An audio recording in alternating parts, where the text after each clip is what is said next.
Carita rakyat Gunung Halu. Raden Kenil jong maong bodas pangajaga lembur. Di hiji waktu baheula, di tatar Gunung Halu, aya hiji lembur anu jauh ti rame perkotaan. Lembur eta dipinuhan ku sawah nu ngagurilap, gunung nu ngajajar megah jong lewong nu lebat pinuh ku misteri.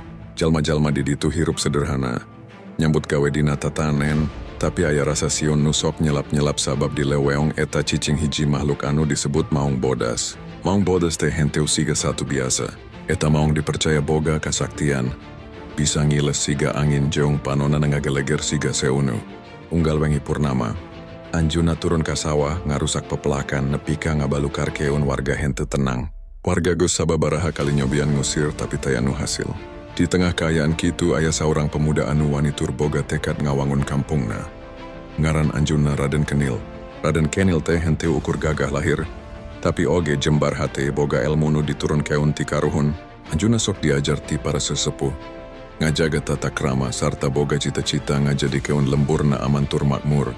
Hiji wengi, nalika sora angin ngageleger ti leweong, Raden Kenil mutuskun pikeun nyang hareupan maong bodas. Anjuna mawa pusaka karuhunna, hiji kujang anu dipercayami boga tua. Nalika nepi ka tengah lewong, sora auman ngageleger nyaring sarta keluar maong bodas kalayan bulu bodas ngagencelang dina cahaya bulan. Pertempuran pun teu tiasa dihindari. Lewong gonjang-ganjing ku tabrakan kekuatan dua makhluk. Hiji manusia anu boga tekad baja, jung hiji maong anu pinuh kasakten. Raden Kenil ngalawan teu make amarah, tapi make keteguhan jiung rasa tanggung jawab ka lemburna.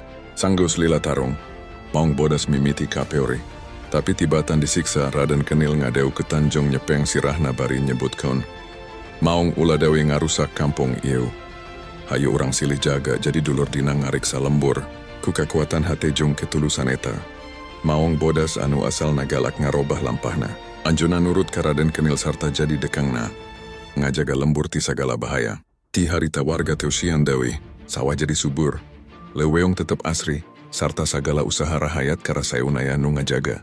Carita ngeunan Raden Kenil jong maong bodas sumebar ka sakuliah Gunung Halu. Nepi ka ayeuna, aya anu percaya yen di unggal wengi purnama, maong bodas masih ngideran leweong, lain keur ngarusak dewi, tapi ngajaga rahayatna, sabab satia kana jangji ka Raden Kenil. Kau sabab eta, warga Gunung Halu sok nyebut Raden Kenil salaku pahlawan anu mere perubahan gede pikeun lemburna. Anjuna teu ukur gagah dina ilmu, tapi oge wijaksana dina hati. Carita yu jadi piuruk pikeun urang sadayana.